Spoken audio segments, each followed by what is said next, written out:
ایک بات میں ذہن میں آتی ہے، جس آپ نے ذکر بھی کیا کہ جو وہ ملت ابراہیمی کی جو روایت تھی اس کو انہوں نے بعض ترامیم، اضافے اور تجدید کے ساتھ رائج کر دیا۔ ایک سوال یہ پیدا ہوتا ہے کہ ان کے اندر وہ جو آپ صلی اللہ علیہ وسلم نے جو ترامیم کی، جو اضافے کیے، جو تجدید کی، وہ کس بنیاد پہ کی؟ کہاں اس کا سورس؟ ان کا اپنا اجتہاد تھا، اپنی عقل سے کرتے تھے یا وہی آتی تھی؟ ہاں دیکھیے، یہ بہت بڑا سوال ہے۔ یہ سوال میں نے اپنی کتاب میں ان کے اوپر کیا کہ آپ نے کہا کہ دین کے دو ماخذ ہیں، مثال کے طور پہ قرآن تو وہی ہے، یہ جو آپ نے سنت کی ایک فہرست بیان کر دی، جی ٹھیک ہے، یہ سنت کیا ہے؟ یہ وحی ہے کہ نہیں ہے؟ جی، یہ بہت بنیادی کویشچن ہے، یہ وحی ہے کہ نہیں؟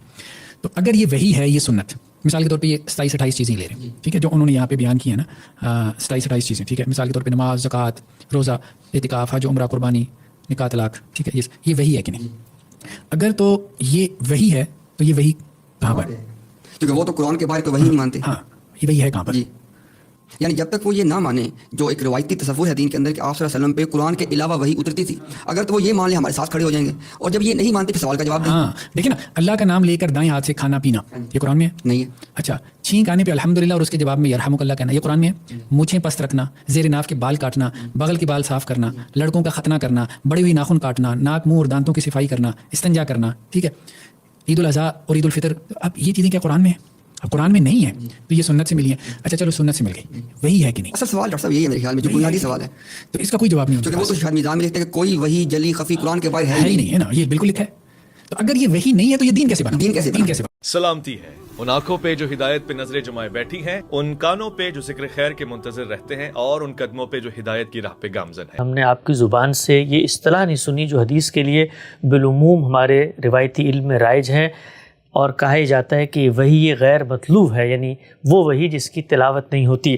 سوال میں آپ سے پوچھنا چاہتا ہوں، جو ذخیرہ حدیث ہمارے سامنے اس میں ساتھ آپ صلی اللہ علیہ وسلم کے فیصلے ہم تک پہنچے ہیں، تفہیم و تبیین، شرح و وضاحت ہے، کیا اس کے اندر وحی شامل ہے؟ یعنی جو کچھ آپ کر رہے تھے اس میں اللہ کی طرف سے آپ کو ہدایت دی جا رہی تھی؟ اس لیے کہ بہت ساری مثالیں بیان کی جاتی ہیں، قرآن مجید نے مثلاً ایک موقع پر یہ کہا ہے کہ اب ہم نے آپ کا قبلہ تبدیل کر دیا، لیکن پچھلا قبلہ کب تبدیل کیا تھا، کب ہدایت کی گئی تھی، وہ قرآن میں نہیں ہے، کوئی رسول اللہ صلی اللہ علیہ وسلم کو الگ سے اللہ تعالیٰ نے بتایا ہوگا۔ تو قرآن کے علاوہ بھی وحی پائی جاتی ہے، اور یہ جو حدیثیں ہیں ان کے اندر بھی وحی تھی، اگر تھی تو پھر یہ کہنے میں کیا معنی ہے کہ یہ وہ وحی حدیثوں کے اندر جس کی تلاوت نہیں ہوتی؟ اس معاملے میں تو کوئی دو رائے کبھی رہی نہیں۔ خود میں نے اپنی تفسیر میں 10 مقامات پر اس کا حوالہ دیا ہے کہ رسالت باب صلی اللہ علیہ وسلم اللہ کے پیغمبر ہیں، نبی ہیں، رسول ہیں۔ نبی اور رسول کا مطلب ہی ہے کہ اس کو وحی کی جاتی ہے۔ نبی اور رسول کی تعریف یہ تو نہیں ہے کہ اس پر صرف کتاب نازل ہوتی ہے، اس کا مطلب ہی یہ ہے کہ وہ مخاطبہ الہی سے مشرف ہوا۔ ٹھیک، تو اس وجہ سے صبح وحی کی جائے، شام وحی کی جائے، کب کی جاتی تھی، کن کن معاملات میں کی جاتی تھی، مجھے تو کبھی اس کی تعین کی ضرورت ہی محسوس نہیں ہوئی۔ اس کی وجہ یہ ہے کہ وحی کی جائے اور آپ کوئی بات فرمائے وہ بھی واجب الاطاعت، اور وحی نہ کی جائے، اللہ کے پیغمبر کی حیثیت سے آپ کوئی اجتہاد فرما دیں، کوئی رائے قائم کریں، وہ بھی واجب الاطاعت۔ تو جب واجب الاطاعت ہونے میں کوئی فرق ہی نہیں ہے تو مجھے بار بار یہ بات کہنے کی ضرورت کیوں پڑی؟ یہ تو میں اس وقت کہتا جب صورتحال یہ ہوتی کہ اگر وہ وحی ہو تو واجب الاطاعت ہے، وحی نہ ہو تو واجب الاطاعت نہیں۔ بہت اہم نقطہ۔ تو میرے ہاں تو چونکہ رسالت مآب صلی اللہ علیہ وسلم کی ذات والا صفات دین کا تنہا ماخذ ہے، میں یہ سوال بھی کرنا جسارت سمجھتا ہوں کہ کیا یہ وحی ہے؟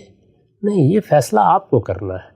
جب آپ نے کوئی بات کہہ دی، وہ مجھ تک پہنچ گئی، تحقیق سے معلوم ہو گیا کہ یہ آپ ہی کی بات ہے یا ظن غالب حاصل ہو گیا، تو مجھے اس کو ماننا ہے۔ اس میں کوئی دو رائے میرے ہاں کبھی رہی نہیں، تو میں بار بار اس کا حوالہ کیوں دوں؟ یہ وہ لوگ حوالہ دیتے ہیں جو وحی کی بنیاد پر استدلال کر رہے ہوتے ہیں۔ میرے ہاں استدلال وحی کی بنیاد پر نہیں ہے، پیغمبر ہونے کی بنیاد پر ہے۔ اور میں آپ سے عرض کرتا ہوں کہ دونوں چیزیں اللہ تعالیٰ کا غیر معمولی اعجاز ہے۔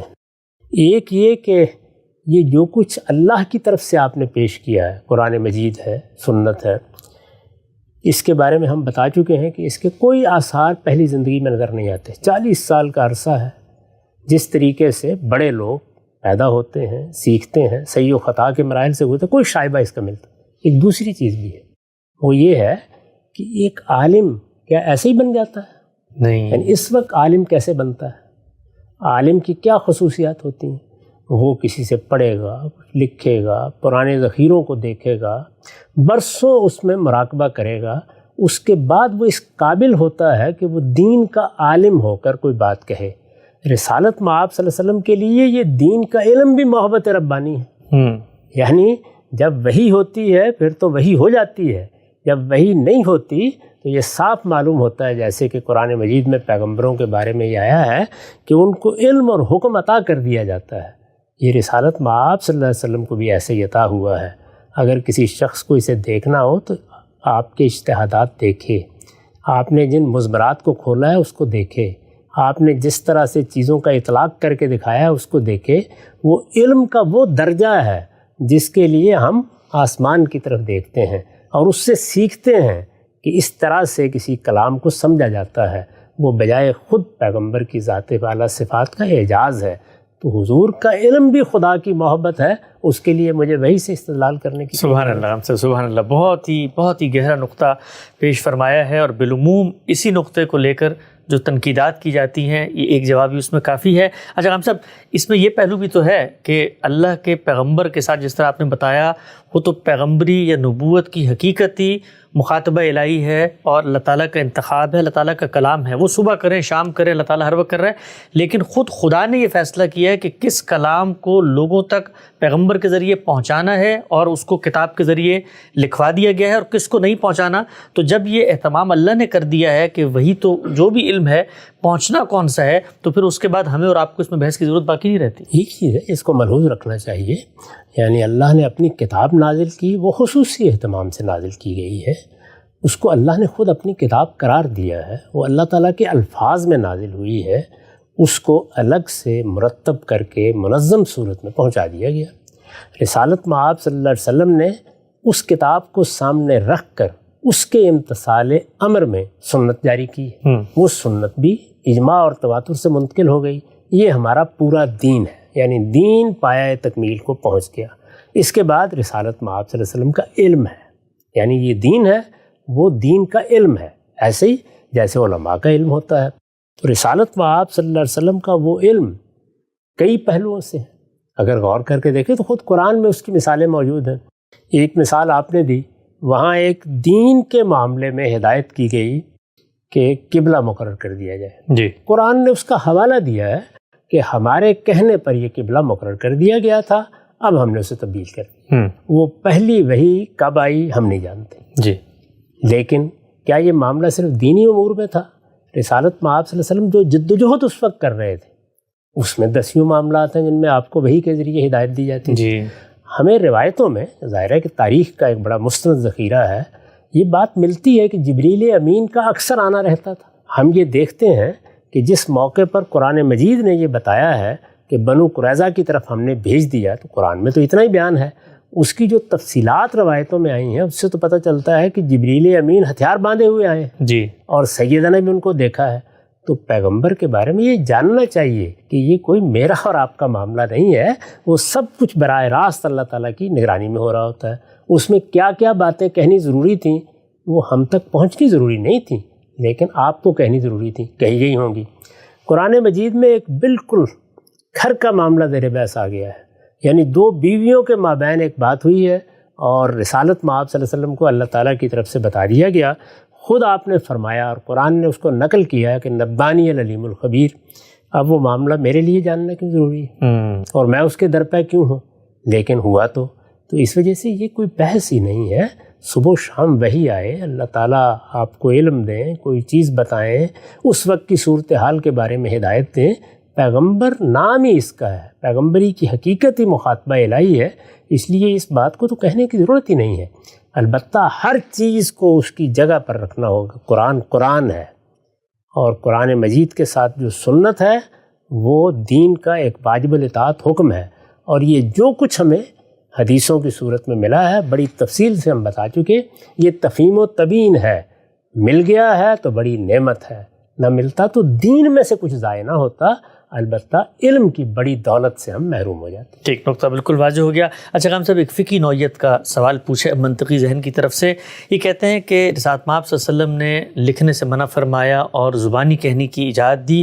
یہ بات خود غامدی صاحب کو کیسے پتہ چلی؟ یہ تو حدیث سے پتہ چلی نا. تو حدیث تو ظنیات پر مبنی ہوتی ہے، اس سے تو کوئی قطعی دلالت اخذ نہیں کی جا سکتی، تو وہ تو یقین کا فائدہ نہیں دیتی اس درجے میں.